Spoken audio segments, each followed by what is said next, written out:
அல்லாஹ்வுடைய நல்லடியார்கள், அல்லாஹ் தஆலா மனிதர்களாகிய எங்களை இந்த உலகத்திற்கு பல வகையான பொறுப்புகளை கொடுத்து அனுப்பியிருக்கிறார்.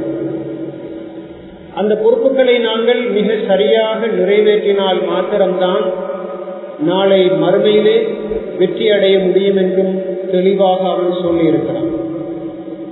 எங்களுக்கு எத்தனையோ வகையான பாக்கியங்களை, சந்தர்ப்பங்களை, நியாமத்துக்களை தந்து அந்த நியாமத்துக்களை நாங்கள் எவ்வாறு பயன்படுத்துகிறோம் என்று நாளை மறுமையிலே விசாரிக்க இருக்கிறார்.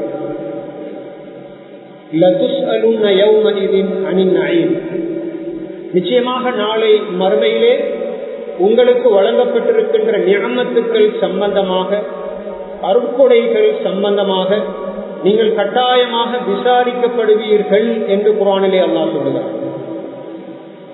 இன்னல்லாஹ யஅமுருக்கும் அன் துஅத்துல் அமானாத்தி இலா அஹ்லிஹா.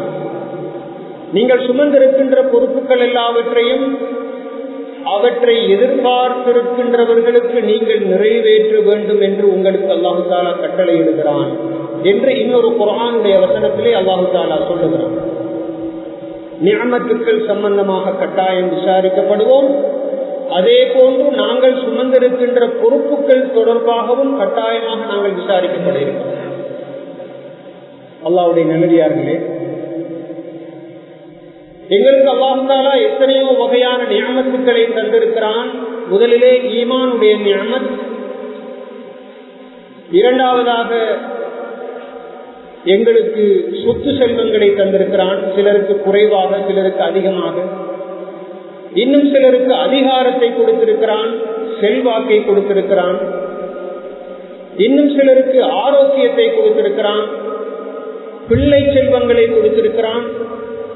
பிள்ளை செல்வம், பணம், அதிகாரம், ஆரோக்கியம், இதையெல்லாம் அல்லாஹ் தஆலாவால் எங்களுக்கு தரப்பட்ட அமானிதங்கள். சிலருக்கு சற்று அதிகமாக, இன்னும் சிலருக்கு சில குறைவாக இருக்கிறது. இவற்றையெல்லாம் எங்களுக்கு தந்திருப்பது சோதனைக்காக. நாம் எப்படி இவற்றை கையாளுகிறோம், பயன்படுத்துகிறோம் என்று அணுவாக நிச்சயமாக விசாரிக்க இருக்கிறோம். இந்த பாக்கியங்களிலே ஒன்றுதான் எங்களுக்கு அல்லாஹ் தஆலா தந்திருக்கின்ற பிள்ளை பாக்கியம், குழந்தை பாக்கியம் என்று சொல்லுகிறோம். அல்லாஹ் தஆலா குர்ஆனிலே அல் மாலு வல் பனூன ஜீனத்துல் ஹயாத்தி துன்யா, சொத்து செல்வங்களும் பிள்ளைகளும் உலக வாழ்க்கையில் இருக்கின்ற கவர்ச்சிகரமான அம்சங்கள் என்று அல்லாஹ் தஆலா குர்ஆனிலே சொல்கிறார். அல்லாஹ்வுடைய நல்லடியார்களே, இன்னும் ஒரு இடத்திலே யஹபு லிமன் யஷாஉ இனாசன், சிலருக்கு அல்லாஹ் தஆலா பெண் பிள்ளைகளை பரிசாக கொடுக்கின்றான், இன்னும் சிலருக்கு ஆண் பிள்ளைகளை பரிசாக கொடுக்கிறான் என்று குர்ஆனிலே சொல்லுகிறார். பரிசு, ஹிபத், கிஃப்டாக கொடுக்கிறான்.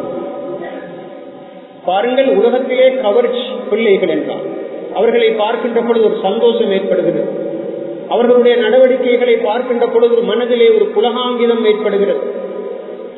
அவர்களை அல்லாஹ் தஆலா ஒரு கிஃப்டாக, ஒரு பரிசாக, ஒரு அன்பளிப்பாக எங்களுக்கு தருகிறான் என்று குர்ஆனிலே சொல்லுகிறான். அல்லாஹ்வுடைய நல்லடியார்களே, எல்லோருக்கும் அல்லாஹ் தஆலா பிள்ளை பாக்கியத்தை கொடுப்பதில்லை.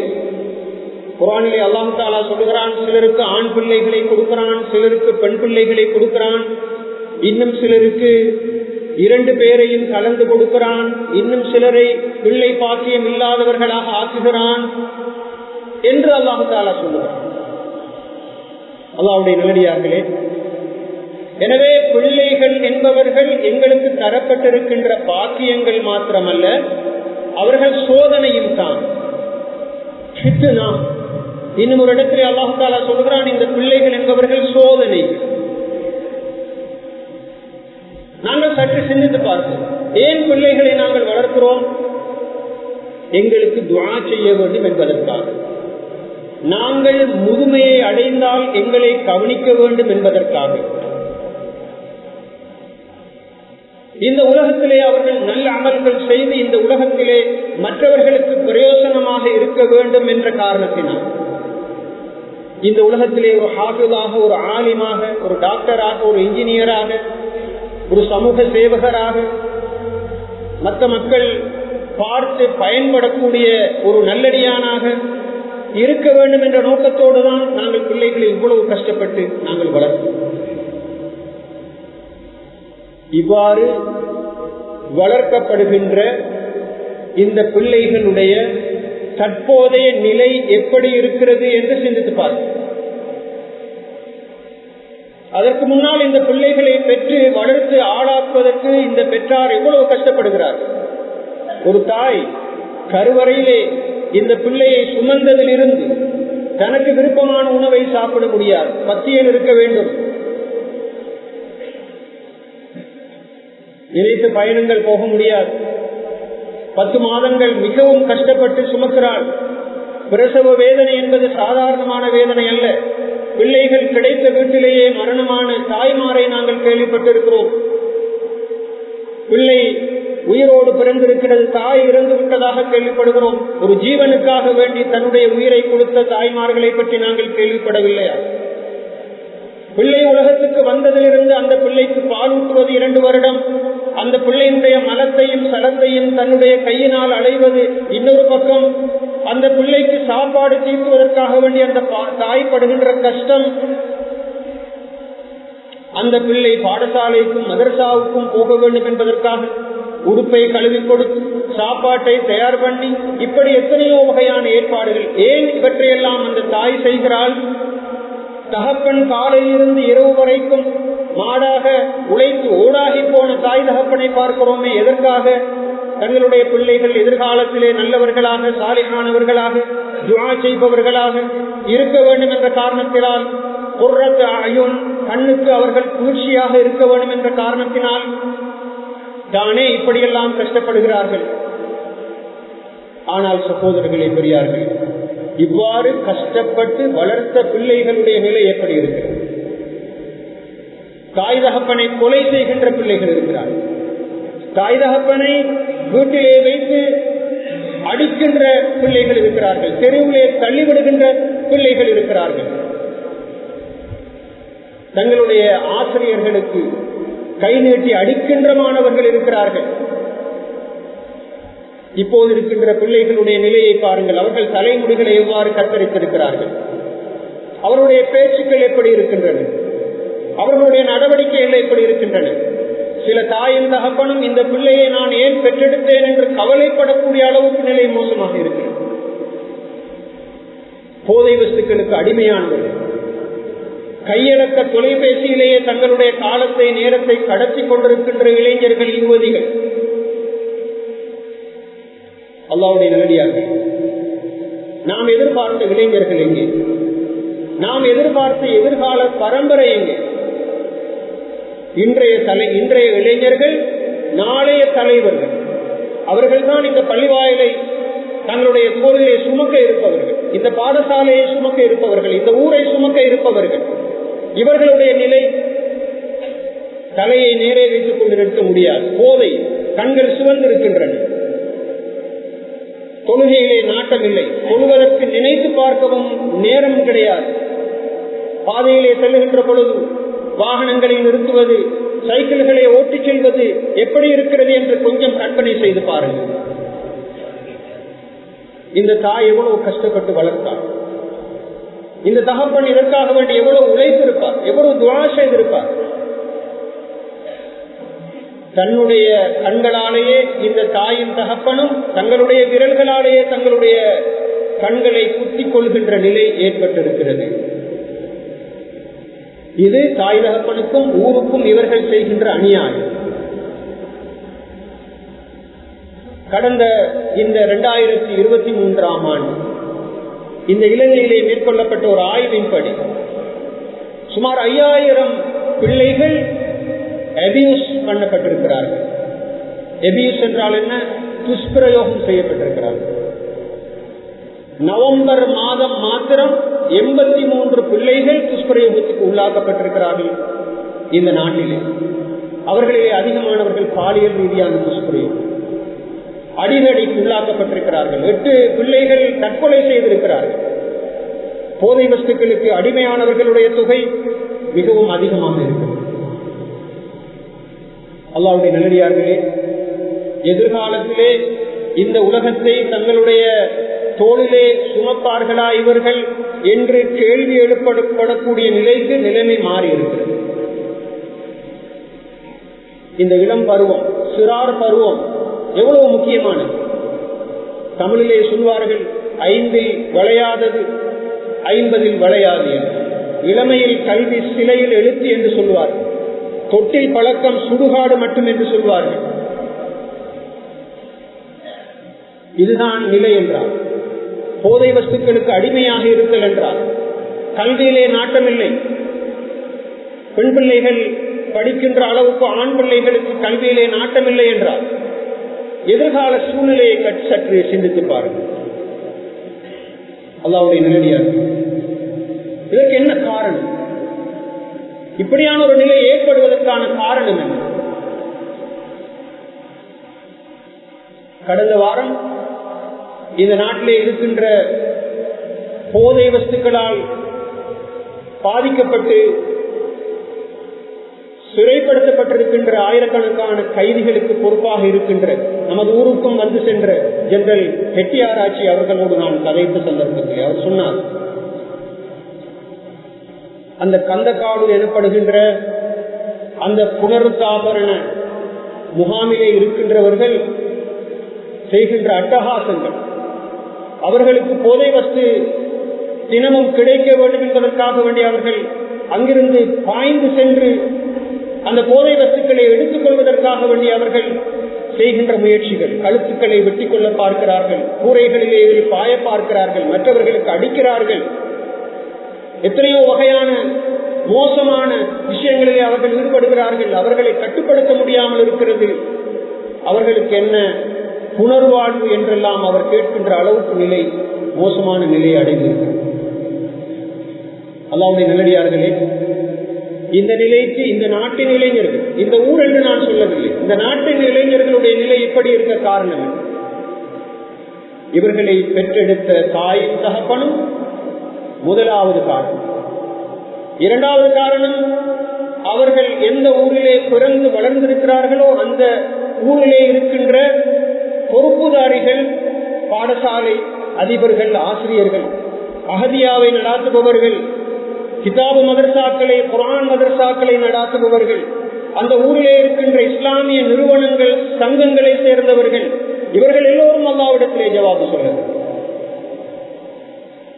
அல்லாஹ்வுடைய நல்லடியார்களே, குல்லுக்கும் ராயின் வ குல்லுக்கும் மஸ்ஊலுன் அன் ரஅய்யத்திஹி, உங்களில் ஒவ்வொருவரும் பொறுப்புதாரிகள், உங்கள் ஒவ்வொருவருடைய பொறுப்புகள் சம்பந்தமாக ஒரு நாளை விசாரிக்கப்படும் என்று ஸல்லல்லாஹு அலைஹி வஸல்லம் அவர்கள் சொன்னார். மிகவும் பயங்கரமான ஒரு சூழ்நிலையை, காலகட்டத்தை இளைஞர்கள் குறிப்பாக கடத்தி கொண்டிருக்கிறார்கள். காலம் கடந்த ஞானம் இப்போது வருகிறது. போன பஸ்ஸுக்கு கையை காட்டி என்ன பிரயோசனம் என்று சொல்லுகின்ற அளவுக்கு நிலை மாறிவிட்டது. மனித சமுதாயத்தின் எதிரிகளாக இந்த இளைஞர்கள் மாறி இருப்பதற்கான காரணம், இப்போது நாங்கள் சொல்லுகிறோம் இவர்களுக்கு சூரத்துல் ஃபாத்திஹா தெரியாது, இவர்கள் ஒது எடுக்கின்ற சந்தர்ப்பத்திலே புதிகால் நலையவில்லை, இவர்களுடைய தலைமுடியை இப்படியெல்லாம் வெட்டி இருக்கிறார்கள், இவர்கள் பாதையில் நின்று கொண்டு மற்றவர்களுக்கு தொந்தரவாக இருக்கிறார்கள், இவர்கள் இரவு முழுக்கவும் விழித்திருக்கிறார்கள், பகல் காலமெல்லாம் தூங்குகிறார்கள், மற்றவர்களுக்கு ஏசுகிறார்கள், சண்டை பிடிக்கிறார்கள் என்று சொல்லுகிறோமே, இதனுடைய அஸ்திவாரம் இங்கு போடப்பட்டது. இவர்கள் ஏன் இவ்வாறு கவனிப்பார் இல்லாமல் விடப்பட்டார்கள்? எல்லோரும் பொறுப்புதாரிகள், எல்லோருடைய பொறுப்புகள் தொடர்பாகவும் நிச்சயமாக விசாரிக்கப்பட்டது. அல்லாஹ்வுடைய நல்லடியார், சில மாதங்களுக்கு முன்னால் யூடியூபிலே ஒரு வீடியோ வெளியிடப்பட்டது. இந்த நாட்டில் இருக்கின்ற ஒரு முக்கியமான போலீஸ் அதிகாரி அந்த யூடியூபிலே அவர் பேசுகிறார். அவர் சொல்லுகிறார், இப்போது இருக்கின்ற சிறைச்சாலைகளிலே நீங்கள் சென்று பார்த்தால் அங்கிருக்கின்ற 90% கைதிகள் சிறு வயதிலே அபியூஸ் பண்ணப்பட்டவர்கள், சிறு வயதிலேயே நல்ல முறையில் வளர்க்கப்படாதவர்கள். அப்படியானவர்கள் தான் 90% கைதிகள். தாய் தகப்பனிடம் இருந்து அன்பு கிடைக்கவில்லை, பாடசாலையில் கல்வியை தொடரவில்லை, அவர்களுக்கு தேவையான பயிற்சிகள் வழங்கப்படவில்லை, அவர்கள் கைவிடப்பட்டார்கள். அவர்களுக்கு தேவையான அன்பு, இரக்கம், அரவணைப்பு, பாசம் வழிகாட்டல் அவர்களுக்கு கிடைக்காததன் காரணமாகத்தான் அங்கிருக்கின்ற கைதிகளில் 90% குற்றங்களிலே சம்பந்தப்பட்டு அந்த சிறைகளிலே அடைக்கப்பட்டிருக்கிறார்கள் என்று அவர் சொல்லி காட்டுகிறார். அல்லாஹ்வுடைய நல்லடியார்கள், ஒரு சமுதாயத்தின் மிகப்பெரிய சொத்து இளைஞர்கள், சிறார்கள். நாம் நல்லதொரு சிறார் பரம்பரையை, இளைஞர் பரம்பரையை காண வேண்டுமாக இருந்தால் முயற்சி செய்ய வேண்டும். நாங்கள் நல்லதொரு அறுவடையை, நாம் எல்லோரும் விவசாய பிரதேசத்தை சேர்ந்தவர்கள், எங்களுக்கு நெல் எப்படி அறுவடை செய்யப்படுகிறது என்று நன்றாக தெரியும். நல்லதொரு அறுவடையை நாங்கள் பெற்றுக்கொள்ள வேண்டுமாக இருந்தால் என்ன செய்ய வேண்டும்? முதலிலே அந்த வயலை பண்படுத்த வேண்டும். அதற்கடுத்தது அதிலே மிகவும் ஆரோக்கியமான வித்துக்களை தூவ வேண்டும். அது கொஞ்சம் பயிர் வளர்ந்து வருகின்ற சந்தர்ப்பத்திலே அங்கு எந்த விதமான பறவைகளும் வந்து அந்த வித்துக்களை எடுத்துக் கொண்டு போகக்கூடாது என்பதற்காக வேண்டி நாங்கள் காவல் ஏற்பாடுகள் செய்ய வேண்டும். அங்கு பசலை இடப்பட வேண்டும். அங்கு களைகள் வளர்ந்து விடாமல் இருப்பதற்கான ஏற்பாடுகள் செய்யப்பட வேண்டும். இப்படியெல்லாம் செய்தால்தான் ஒரு 3-4 மாதங்கள் போகின்ற பொழுது நாம் எதிர்பார்க்கின்ற வேளாண்மையை, அதற்கு பிறகு அறுவடையை காண முடியும். ஒரு விவசாயியினுடைய நிலை இதுதான்.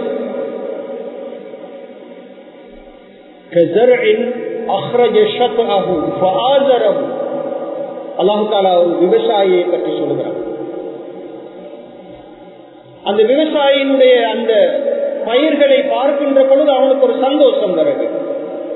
அவனுக்கு ஒரு மனதிலே ஒரு தைரியம் வர வேண்டும். நான் நாட்டிய இந்த தாவரம் அழகாக, ஆரோக்கியமாக, நல்ல பலன் தரும் நிலையிலே வளர்ந்து வருகிறதே என்று அவன் நினைக்க வேண்டும். அல்லாஹ்வுடைய நல்லடியார்களே, நாம் ஒரு தடவைக்கு பல தடவை இதனை பற்றி சிந்திக்க வேண்டும். தானாக அவர்கள் உருவாக மாட்டார்கள். அவர்கள் உருவாக்கப்பட வேண்டும். அவர்களுக்கு கற்பிக்க வேண்டும். அவர்களுக்கு தேவையான தர்பியத்து கொடுக்கப்பட வேண்டும். நாம் வாழுகின்ற உலகம் மிகவும் பயங்கரமான உலகம். குறிப்பாக மீடியா என்பது பயங்கரமாக செல்வாக்கு செலுத்துகின்ற ஒரு யுகத்திலே வாழுகின்றோம். நீங்கள் எமது வயதிலே இருந்தவர்கள் சிறு வயதிலே இருந்த பொழுது இருந்த சவால்களை விடவும் 1000 மடங்கு பயங்கரமான சவால்களால் இந்த இளைஞர்கள் ஈர்க்கப்பட்டு அள்ளிச் செல்லப்படுகிறார்கள். அவர்கள் தங்களை கட்டுப்படுத்திக் கொள்வதற்கு மிகப்பெரிய கஷ்டங்களை எதிர்கொள்கிறார்கள். அவர்களை அனுதாபத்தோடு நாங்கள் பார்க்க வேண்டும், இரக்கமாக பார்க்க வேண்டும். அவர்களுக்கு தேவையான வசதிகளை எல்லாம் செய்து கொடுக்க வேண்டும். எத்தனை பிள்ளைகளை நாங்கள் அகதியாவுக்கு அனுப்புகிறோம், எத்தனை பிள்ளைகளை பாடசாலைக்கு அனுப்புகிறோம், எத்தனை பிள்ளைகளை மக்தபுக்கும் மதரசாவுக்கும் அனுப்புகிறோம். அவர்களுக்கு தேவையான அடிப்படையான அகீதாவை, ஃபிக்ஹை, அஹ்லாக்குகளை சொல்லிக் கொடுக்கக்கூடிய இடங்கள் வீடுகளிலே அவற்றை எங்களால் செய்ய முடியாது, நேரமில்லை என்று கண்டால் அவற்றுக்கு அனுப்பி நாங்கள் எமது பிள்ளைகளுக்குரிய அடிப்படையான பயிற்சிகளை கொடுக்க வேண்டும். அந்த பிள்ளை சென்றுவிட்டு வந்ததற்கு பின்னால் அந்த பிள்ளையினுடைய கொப்பியை எடுத்து பார்க்க வேண்டும். அந்த பிள்ளையினுடைய ரிப்போர்ட் வருகின்ற பொழுது அதிலே கணிதத்திலே எவ்வளவு, இஸ்லாத்திலே எவ்வளவு என்று பார்த்து அந்த பிள்ளையை வழிநடாத்த வேண்டும். அதற்கு நேரம் இல்லை, அதற்கு அவகாசம் இல்லை. காலையில் 6 மணிக்கு வீட்டை விட்டு சென்றால் தகப்பன் இரவு 9 மணிக்கு வருவார். அந்த பிள்ளை எதனை சாப்பிட்டது, அது பாடசாலையில் எதிர்நோக்கிய பிரச்சனை என்ன, அது நோயாக இருக்கிறதா, அதற்கு சாப்பாடு தேவையா என்பதையெல்லாம் பார்ப்பதற்கு தகப்பனுக்கு நேரமில்லை. காரணம், அவர் பணத்தை வணங்கிக் கொண்டிருக்கிறார், தன்னுடைய வியாபாரத்தை வணங்கிக் கொண்டிருக்கிறார். தான் மௌத்தானதற்கு பின்னால் தனக்கு துஆ செய்யக்கூடிய பிள்ளையை பற்றி அக்கறை அவருக்கு கிடையாது. ஒரு தாய் வீட்டிலே இருக்கின்ற சந்தர்ப்பத்திலே அவள் திரைப்படங்களிலே மூழ்கி இருக்கிறாள். அங்கு 5 நேரம் தொழக்கூடிய முன்மாதிரியை பிள்ளைகள் தன்னுடைய வீட்டிலே பெற்றுக் கொள்வதில்லை. அங்கு எந்த நேரமும் பாடலும் ஆடலும் கூத்தும் கும்மாளமுமாக இருக்கிறது என்றால் அத்தகைய வீட்டில் வளரக்கூடிய ஒரு பிள்ளையினுடைய எதிர்காலம் எப்படி இருக்கும்? அல்லாஹ்வுடைய நல்லடியார்களே, எமது வரலாற்றை நாங்கள் எடுத்து பார்ப்போம். குர்ஆனிலே அல்லாஹ் தஆலா இளைஞர்களை பற்றி சொல்கிறார். இப்ராஹிம் அலைஹிஸ்ஸலாம் மிகப்பெரிய ஒரு தியாகி, அவர் ஒரு ஃபதா, அவர் ஒரு இளைஞர் என்று தான் குர்ஆனிலே அல்லாஹ் சொல்கிறார். ஏகத்துவத்தை நிலைநாட்டுவதற்காக வேண்டி நெருப்பில் கூட போடப்பட்டார்கள். அவ்வளவு பெரிய சோதனைகளை எதிர்கொண்டும் கூட பொறுமையாக இருந்தாலும் காரணம் அவருடைய ஈமானுடைய வெளிச்சம், அவர்களுக்கு கிடைத்த அந்த தர்பியத். நபி யூசுப் அலைஹிஸ்ஸலாம் அவர்கள் கிணற்றிலே போடப்பட்டார்கள். இளைஞராக இருந்த சந்தர்ப்பத்தில் சிறையிலே தள்ளப்பட்டார்கள். அங்கு சிறையிலும் கூட அவருக்கு பிரச்சனை, அரச மாளிகையிலும் பிரச்சனை. இருந்தாலும் ஈமானுடைய ஜோதி அவரை நல்ல முறையில் வாழ தூண்டியது. அஸ்ஹாபுல் கஹ்ஃப் எனப்படக்கூடிய குகைவாசிகளை பற்றி அல்லாஹ் தஆலா சொல்கிறான், இன்னஹும் ஃபித்யத்துன் ஆமனூ பிரப்பிஹிம் வஸித்னாஹும் ஹுதா. அவர்கள் இளைஞர்கள், அவர்கள் அல்லாஹ் தஆலாவை விசுவாசித்தவர்கள், அவருடைய ஈமானை நாங்கள் அதிகரித்தோம் என்று குர்ஆனிலே சொல்கிறான். எல்லாம் இளைஞர்கள். இந்தியாவை கைப்பற்றிய தாரிக் பின் ஜியாத் 20 வயதை கூட அடையாத ஒரு இளைஞர். ஸ்பெயினை கைப்பற்றிய தாரிக் பின் ஜியாத் 20 வயதை கூட அடையாத ஒருவர். இந்தியாவை கைப்பற்றிய முஹம்மது பின் காசிம் 20 வயதை கூட அடையாத ஒருவர். கான்ஸ்டாந்தினோபிளை கைப்பற்றிய முஹம்மதுல் ஃபாத்திஹ் 20 வயதை கூட அடையாத ஒரு இளைஞர்.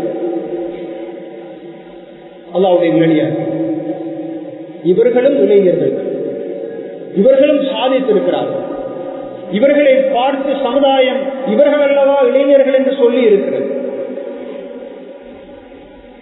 அல்லாஹ்வுடைய நல்லடியார்கள், இன்று பலஸ்தீனை நாங்கள் எடுத்து பார்க்கிறோம். 6000க்கும் மேற்பட்ட பச்சிளம் பாலகர்கள் கொலை செய்யப்பட்டிருக்கிறார்கள். 5500க்கும் மேற்பட்ட பெண்கள் கொலை செய்யப்பட்டிருக்கிறார்கள். ஆனால் அவர்களுடைய ஈமானிய வாசகங்களை நீங்கள் பாருங்கள். அவர்கள் எப்படி பேசுகிறார்கள் என்று பாருங்கள். இடிபாடுகளுக்கு இடையில் இருந்து ஒரு இளைஞர் எழும்பி வருகிறார். அவருக்கு 20 கூட வயது இருக்க மாட்டாது. பலஸ்தீனிலே இப்போதுதான் இந்த அநியாயக்கார ஆட்சியாளர்கள் குண்டுமாறி பொழிந்து அந்த பகுதியை நாசமாக்கி விட்டு போயிருக்கிறார்கள். அந்த இளைஞனுடைய ஈமானை பாருங்கள். அந்த இளைஞன் வெளியே வந்து கொண்டிருக்கிறான். وَلَنَبْلُوَنَّكُمْ بِشَيْءٍ مِنَ الْخَوْفِ وَالْجُوعِ وَنَقْصٍ مِنَ الْأَمْوَالِ وَالْأَنْفُسِ என்ற குர்ஆனுடைய வசனத்தை ஓதிக்கொண்டு அவர் வெளியே வருகிறார். இதா அஸாபத்ஹும் முஸீபத்துன் காலு இன்னா லில்லாஹி வ இன்னா இலைஹி ராஜிஊன். அவர்களுக்கு ஏதாவது கஷ்டங்கள் துன்பங்கள் பிடித்தால் அவர்கள் இன்னா லில்லாஹி வ இன்னா இலைஹி ராஜிஊன் என்று சொல்லுவார்கள் என்ற குர்ஆனுடைய வசனத்தை ஓதிக்கொண்டு அந்த இளைஞர் அங்கிருந்து வெளியே வருகிறார். அது வீடியோவாக முழு உலகத்துக்கும் பரப்பப்பட்டிருக்கிறது. காரணம் என்ன? சின்ன வயதிலிருந்து அல்லாஹ்வுடைய நல்லடியார்களே, அந்த பிரதேசத்து மக்களுடைய சிறார்கள் இளைஞர்களுடைய உள்ளத்திலே தர்பியத் பதிக்கப்பட்டிருக்கிறது. ஈமானுடைய ஜோதி பதிக்கப்பட்டிருக்கிறது. குர்ஆனுடைய விளக்கம், ஹதீஸுடைய விளக்கம், இஸ்லாம் என்றால் என்ன, கொள்கைக்காக வேண்டி வாழ வேண்டும், நாம் இந்த பிரதேசத்தை விட்டும் ஒரு அங்குலமேனும் நகரமாட்டோம் என்ற ஈமானிய ஜோதியோடு அவர்கள் இன்று இருப்பதன் காரணமாகத்தான் உலகத்திலே இன்று ஆயிரக்கணக்கான மக்கள் அவர்களுடைய ஈமானுடைய அந்த உறுதியை பார்த்து இஸ்லாத்துக்கு வந்து கொண்டிருக்கிறார்கள். ஆயிரக்கணக்கில் முழு உலகத்துக்கும் ஒரு செய்தியை பலஸ்தீன மக்கள் கொடுக்கிறார்கள். நாங்கள் வாழ்ந்தால் ஈமானோடு வாழுவோம், நாங்கள் வாழ்ந்தால் எங்களுடைய பிரதேசத்தில் மாத்திரம்தான் வாழுவோம், எங்களை ஒரு சாணம் இங்கிருந்து வெளியேற்ற முடியாது என்ற உறுதியோடு இருக்கிறார்கள். காரணம், அவர்கள் குர்ஆனை மனனம் செய்தவர்கள், இஸ்லாமிய சட்டங்களை ஆழமாக படித்தவர்கள், அல்லாஹ்வுக்காக வேண்டி வாழ வேண்டும் என்ற அந்த உணர்வை தங்களுடைய உள்ளத்திலே சுமந்தவர்கள். காசா பிரதேசத்திலே இருக்கின்ற அந்த வீடியோக்களையும் போட்டோக்களையும் நீங்கள் பாருங்கள். ஒரு பெண்ணையாவது ஹிஜாப் இல்லாத ஒரு பெண்ணை காண முடியாத சகோதரர்களே, பெரியார்களே. காரணம், அந்த ஈமானுடைய அந்த அஸ்திவாரம் அங்கு அவ்வளவு அழகாக போடப்பட்டிருக்கிறது. நாம் அப்படிப்பட்ட ஒரு கனவோடு இந்த நாட்டிலே வாழ்கின்றோம். அப்படிப்பட்ட ஒரு பரம்பரையை நாங்கள் உருவாக்கி இருக்கிறோம். அற்பமான சுகங்களுக்கு பின்னால் ஓடி திரியக்கூடிய, மிகவும் கீழ்த்தரமான வார்த்தைகளை பேசக்கூடிய, வாழ்க்கைக்கு லட்சியமே தெரியாத ஒரு பரம்பரையை நாங்கள் உருவாக்கி கொண்டிருக்கிறோம். அல்லாஹ்வுடைய நல்லடியார்கள், எவ்வளவு பெரிய வித்தியாசம். அவர்களும் இந்த உலகத்தில் தான் வாழ்கிறார்கள். அந்த இளைஞர்களும் அந்த சிறுவர்களும் இந்த உலகத்தில் தான் வாழ்கிறார்கள். நாமும் இந்த உலகத்தில் தான் வாழ்கிறோம். அவர்களுடைய கையில ஹேண்ட் போன் இல்லையா? அவர்கள் நவீன தொலைத்தொடர்பு சாதனங்களுடைய தொடர்பு அற்றவர்களா? ஆனாலும் எதுதான் கையில் இருந்தாலும் எந்த இடத்துக்கு போனாலும் இஸ்லாத்தோடு ஈமானோடு அடிப்படையான பண்பாடுகளோடு வாழ பழக்குகின்ற ஒரு திட்டம் அந்த பிரதேசத்தில் இருக்கிறது. அங்கிருக்கின்ற ஒவ்வொரு மதரசாவும் அதனை செய்கிறது. அங்கிருக்கின்ற ஒவ்வொரு பல்கலைக்கழகமும் அதனை செய்கிறது. அது ஒரு நீண்ட கால திட்டம். அசைக்க முடியாத ஈமான், உறுதியான பண்பாடுகள், அழகான வெளிச்சமான பண்பாடுகள். 5 வயது சிறுமி தன்னுடைய தாயையும் தகப்பனையும் விளந்திருக்கிறார். கேட்கப்படுகிறது, நீ அவர்களை பற்றி என்ன நினைக்கிறாய்? அவள் சொல்லுகிறார், என்னுடைய தாயும் தகப்பனும் சுவர்க்கத்திலே இருக்கிறார்கள், நான் சந்தோஷப்படுகிறேன் என்று சொல்லக்கூடிய அளவு, தைரியமாக பேசக்கூடிய அளவு. அந்த 5 வயது சிறுமிக்கு அப்படிப்பட்ட ஒரு தைரியம் வருகிறது என்றால் அது எங்கிருந்து கிடைத்தது? எனவே அது முடியாத காரியம் தான். அப்படிப்பட்ட ஒரு பரம்பரையை உருவாக்க முடியாது என்று யாராவது சொன்னால் அது பிழை. நிச்சயமாக அல்லாஹ்வுடைய கிருபையை நான் உருவாக்க முடியும். வல்லதீன ஜாஹது ஃபீனா லனஹ்தியன்னஹும் சுப்லனா. எல்லோருக்கும் பொறுப்பு இருக்கிறது சகோதரர்களே, அல்லாஹ்வுடைய நல்லடியார்கள். இந்த உலகத்துக்கு பிள்ளைகளை வரச் செய்யாமல் இருப்பதற்கான கருக்கலைப்பு நடக்கிறது, எபோஷன் நடக்கிறது. கருவிலே பிள்ளை தரித்து விட்டது, எனக்கு அந்த பிள்ளை தேவையில்லை என்பதற்காக மருத்துவர்களை அணுகி அந்த கருவை கலைக்கக்கூடிய பெற்றார்கள் இருக்கிறார்கள். நிச்சயமாக அவர்கள் மனித சமுதாயத்தின் விரோதிகள். அல்லாஹு தஆலா அவர்களுக்கு கொடுத்திருக்கின்ற அந்த பரிசை வேண்டாம் என்று சொல்பவர்கள். விளங்கிக் கொள்ளுங்கள், கருவிலே ஒரு சிசு தரித்ததற்கு பின்னால் வைத்திய ஆலோசனை இல்லாமல், எந்த காரணமும் இல்லாமல், பொருளாதார காரணங்களை அல்லது சமூகம் எங்களை அப்படி இப்படி பார்க்கும் என்று காரணம் காட்டி கருவிலே இருக்கின்ற பிள்ளையை யார் கொலை செய்கின்றார்களோ அல்லது கலைத்து விடுகிறார்களோ அவர்கள் கொலையை செய்திருக்கிறார்கள். லா தக்துலு அவுலாதக்கும் ஹஷ்யத இம்லாக். பஞ்சம் வரும் என்று பயந்து நீங்கள் உங்களுடைய குழந்தைகளை கொலை செய்ய வேண்டாம். இன்ன கத்லஹும் கான ஃபித்அன் கபீரா. அவர்களை கொலை செய்வது என்பது மிகப்பெரிய குற்றமாகும் என்று குர்ஆனிலே அல்லாஹ் தஆலா சொல்கிறார். எனவே கருவிலிருந்து பாதுகாக்க வேண்டும் பிள்ளைகள். இஸ்லாம் அழகாக சொல்லித் தருகிறது. பாங்கு சொல்லி உங்களுடைய பிள்ளையை நீங்கள் வரவேறுங்கள் என்று சொல்லுங்கள். பாங்கு, வலது காதிலே பாங்கு, இடது காதிலே எப்பாமத்.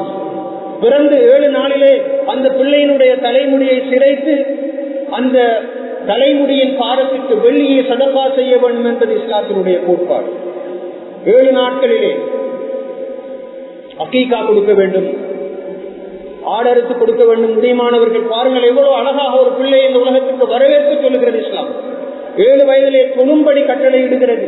10 வயது ஆகினால் அவர்கள் தொழாவிட்டால் அவர்களை அடித்து தொழ வையுங்கள் என்று ஸல்லல்லாஹு அலைஹி வஸல்லம் அவர்கள் சொன்னார். அவர்களை படுக்கையிலே பிரித்து வையுங்கள், ஆண்கள் வேறு பெண்கள் வேறு என்று சொன்னார்கள். மாத்திரமல்ல, அந்த பிள்ளைகளுக்காக வேண்டி செலவு செய்வது என்பது மிகப்பெரிய தர்மம் என்றும் அவர்கள் சொல்லி இருக்கிறார்கள். அது தொடர்பான ஹதீஸ்களை இங்கு விரிவாக சொல்லுவது நோக்கமல்ல. ஒரு பிள்ளைக்கு தேவையான உணவு, உடை, பாதுகாப்பு, மருந்து, உறையுள், கல்வி போன்ற அடிப்படையான தேவைகளை நிறைவு செய்து கொடுப்பது தாய் தகப்பனுடைய கட்டாய கடமை. ஸல்லல்லாஹு அலைஹி வஸல்லம் அவர்கள் சொன்னார்கள், நீங்கள் ஒரு ஏழைக்கு தர்மம் செய்யலாம், ஒரு தீனார். ஒரு அடிமையை விடுதலை செய்வதற்காக வேண்டி ஒரு தீனாரை நீங்கள் செலவு செய்யலாம். ஆனால் உங்களுடைய குடும்பத்தவர்களுக்காக வேண்டிய ஒரு தீனாரை நீங்கள் செலவு செய்கிறீர்கள் என்றால் அதுதான் மிகவும் ஏற்றமானது, சிறப்பானது என்று ஸல்லல்லாஹு அலைஹி வஸல்லம் சொன்னார். எனவே நாங்கள் கஞ்சத்தனப்படக்கூடாது. எமது பிள்ளைகளுடைய அடிப்படையான வசதிகளை செய்து கொடுப்பது முதன்மையான கடமை. அவர்களுடைய மனதிலே ஒரு சின்ன கவலையும் வரவிடாமல் செய்வது எங்களுடைய கடமை. ஒவ்வொரு வீட்டிலும் சென்று நாங்கள் பார்க்க வேண்டும், அந்த பிள்ளை படிப்பதற்கான மேசை ஒன்று இருக்கிறதா, அந்த பிள்ளை பாதுகாப்பாக நிம்மதியாக தூங்குவதற்கான கட்டில் ஒன்று இருக்கிறதா, அந்த பிள்ளைகளுடைய புத்தகங்களை எல்லாம் வைப்பதற்கான ஒரு ராக்கை இருக்கிறதா, அந்த பிள்ளைக்கு சுகையினம் ஏற்பட்டால் அந்த பிள்ளைக்கு தேவையான மருத்துவ உதவிகளை எல்லாம் சரியாக செய்வதற்கான ஏற்பாடு அந்த தகப்பனிடத்திலே இருக்கிறது. இதெல்லாம் அடிப்படையான பொறுப்புகள். அந்த பிள்ளை உணர வேண்டும், என்னுடைய தாயும் தகப்பனும் என்னோடு தொடர்ந்தும் இரக்கமாகவும் அக்கறையாகவும் அன்பாகவும் இருக்கிறார்கள். அது அந்த பிள்ளையினுடைய உரிமை. அந்த உரிமையை ஒவ்வொரு தாயும் தகப்பனும் கொடுக்க வேண்டும், கொடுத்துத்தான் எடுக்க வேண்டும். இந்த நாட்டில் இருக்கின்ற எல்டர்ஸ் ஹோம் எனப்படுகின்ற வயோதிபர் மடங்களிலே இருக்கின்ற 75% வயோதிபர்களுடைய பிள்ளைகள் டாக்டர்மார், என்ஜினியர்மார், லோயர்மார், பெரிய பெரிய ப்ரொஃபஷனல் என்று சொல்லப்படுகிறது. இதற்கான காரணம் என்ன? கல்வியை கொடுத்திருக்கிறார்கள், டியூஷனுக்கு அனுப்பி இருக்கிறார்கள். ஆனால் மார்க்கத்தை, அல்லாஹ்வை பற்றிய பயத்தை கொடுக்கவில்லை. அதனையும் கொடுக்க வேண்டும். கல்வியை கொடுக்க வேண்டும், மார்க்க கல்வியை கொடுக்க வேண்டும், அல்லாஹ்வை பற்றிய பயத்தை, அச்சத்தை கொடுக்க வேண்டும். கொடுக்காமல் நாங்கள் எதிர்பார்க்க முடியாது. அல்லாஹ்வுடைய நல்லடியார்கள் மாத்திரமல்ல, நாம் பெரும்பாலும் விடுகின்ற ஒரு தவறு இருக்கிறது. அந்த தவறு என்னவென்றால், அந்த பிள்ளைகளுக்கு நாங்கள் நேரம் கொடுக்க வேண்டும், நேரம் ஒதுக்க வேண்டும். அந்த பிள்ளைகளோடு அக்கறையாக அரவணைப்போடு இருக்க வேண்டும். அந்த பிள்ளைகளை முத்தமிட வேண்டும். நாம் வீட்டை விட்டு வெளியே செல்கின்ற பொழுது முத்தமிட்டு விட்டுத்தான் வீட்டில் உள்ள அனைவரோடும் முத்தமிட்டு விட்டுத்தான் வீட்டிலிருந்து வெளியேற வேண்டும். வீட்டுக்குள் நுழைகின்ற பொழுது சலாம் சொல்லிக் கொண்டு வர வேண்டும், இன்முகத்தோடு வர வேண்டும். ஸல்லல்லாஹு அலைஹி வஸல்லம் அவர்கள் தொழுது கொண்டிருக்கின்ற சந்தர்ப்பத்திலே அவருடைய முதுகிலே பேர பிள்ளைகள் ஏறிக்கொண்டால் அவர்கள் இறங்கும் வரைக்கும் அவர்கள் தங்களுடைய சுஜூதை நீட்டுவார்கள் என்று ஹதீஸிலே வந்திருக்கிறது.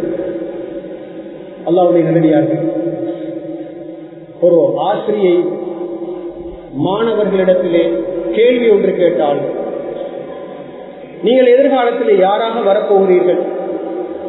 ஒரு மாணவன் சொன்னான், நான் ஒரு ஹேண்ட்போனாக வரப்போகின்றேன். ஹேண்ட்போனாக? டாக்டராக, என்ஜினியராகத்தானே வர வேண்டும். நீ ஒரு ஹேண்ட்போனாக ஏன் வர வேண்டும்? அந்த மாணவன் சொன்னான், நான் ஹேண்ட்போனாக வந்தால் என்னுடைய தாயின் தகப்பனும் என்னை எந்த நேரமும் பார்த்து கொண்டே இருப்பார்கள், எனவே நான் ஹேண்ட்போனாக வர விரும்புகிறேன் என்று.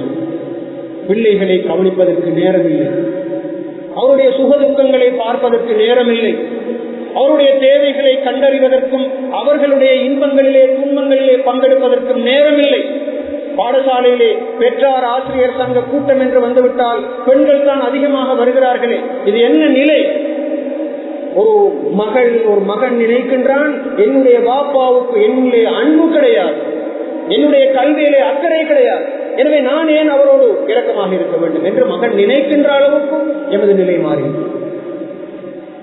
ஒரு நாளைக்கு குறைந்தது ஒரு அரை மணித்தியாலமாவது பிள்ளைகளோடு இருந்து அவர்களுடைய கதைகளை கேட்டு அவர்களுடைய இன்ப துன்பங்களிலே பங்கெடுக்கின்ற ஒரு தாயின் தகப்பனும் எப்போது இல்லையோ நிச்சயமாக அவர்கள் மிகப்பெரிய தவறு செய்வார்கள். அவர்கள் அவருடைய அறுவடையை எதிர்காலத்திலே சந்திக்க வேண்டும்.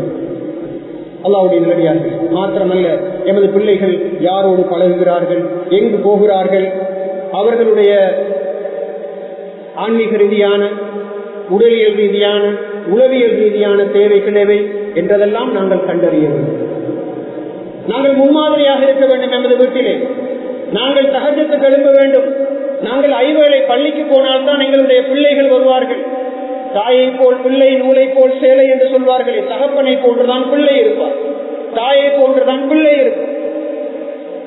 பாடசாலையிலே, மதரசாவிலே தன்னுடைய பிள்ளை தவறு செய்து விட்டது என்றால் பிள்ளையின் பக்கம் நிற்கக்கூடாது. எப்போதுமே ஏன் பெற்றார், ஆசிரியர்கள் ஏன் கண்டித்திருக்கிறார்கள் என்றால் நாம் நிச்சயமாக அங்கு சென்று விசாரித்து விட்டுத்தான் முடிவுக்கு வர வேண்டுமே தவிர தங்களுடைய பிள்ளைகளுடைய நிலைமைகள் எல்லாம் நியாயப்படுத்திக் கொண்டு பாடசாலைக்கும் மதரசாவுக்கும் பள்ளிக்கும் எதிராக நாங்கள் போனால் நிச்சயமாக அந்த பிள்ளைகளை திருத்த முடியாது என்பதையும் கவனத்திலே கொள்ள வேண்டும். அல்லாஹ்வுடைய நல்லடியார்களே, எனவே வீட்டு சூழலை ஒன்றுபடுத்துவோம். கடைசியாக ஒரு விஷயத்தை ஞாபகப்படுத்த வேண்டும். முஸ்லிம் சமூக நிறுவனங்களுக்கு பொறுப்பு இருக்கிறது, அகதியாவை நிர்வகிப்பவர்களுக்கு பொறுப்பு இருக்கிறது, அங்கு கற்பிப்பவர்களுக்கு பொறுப்பு இருக்கிறது, கிதாபு மதரசாவை நடாத்துபவர்களுக்கு பொறுப்பு இருக்கிறது. இந்த இளைஞர்களுக்கு சரியான சிலபஸை நாங்கள் கற்றுக் கொடுக்க வேண்டும். இவர்களுக்கு தேவையான தர்பியா வகுப்புகளை ஏற்பாடு செய்ய வேண்டும். இந்த இளைஞர்களுக்கு பொழுதுபோக்குவதற்கான ஏற்பாடுகள், எந்த நேரமும் பயானை கேட்டுக் கொண்டிருக்க அவர்கள் தயாராக இல்லை, அவர்கள் விளையாட வேண்டும். அவர்களுக்கு நியாயமான பொழுதுபோக்கு ஏற்பாடுகள் எல்லாம் செய்து கொடுக்கப்பட வேண்டும். அவர்களை நெறிப்படுத்துவதற்கும் உற்சாகப்படுத்துவதற்குமான பாராட்டு விழாக்கள் ஏற்பாடு செய்யப்பட வேண்டும். அவர்களுக்கென்று இந்த ஊரிலே ஒரு வாசிக சாலை உருவாக்கப்பட வேண்டும். இவற்றையெல்லாம் செய்வது இந்த பிரதேசத்தில் இருக்கின்ற பொறுப்புதாரிகளுடைய பொறுப்பாக இருக்கிறது. எனவே எல்லா கைகளும் சேர்ந்தால்தான் ஓசை எழுப்ப முடியும் என்ற வகையிலே இந்த இளைஞர்களை நாங்கள் காப்பாற்ற வேண்டுமாக இருந்தால் கண்டிப்பதும் அடிப்பதும் ஏசுவதும் மாத்திரமல்ல, வருமும் காப்போம் என்ற வகையிலே இன்னும் 10 வருஷத்துக்கு பின்னால் இன்ஷா அல்லாஹ் இந்த பிரதேசத்திலே இருக்கின்ற இளைஞர்களை இந்த இடத்திற்கு கொண்டு வந்து வைப்போம் என்று பள்ளிவாயலும் பாடசாலையும் அஹதியாவும் மதரசாவும் இயக்கங்களும் பெற்றாரும் வீட்டில் இருப்பவர்களும் சேர்ந்து முயற்சி எடுத்தாலே தவிர நிச்சயமாக ஒரு நாளும் நாங்கள் வெற்றியை காண முடியாது. அல்லாஹு தஆலா எமது இளைஞர்களையும் சிறுவர்களையும் பாதுகாப்பானாக. யா அல்லாஹ் எங்களுடைய பாவங்களை மன்னித்தருள்வாயாக. எங்களுடைய பிள்ளைகளை எங்களுடைய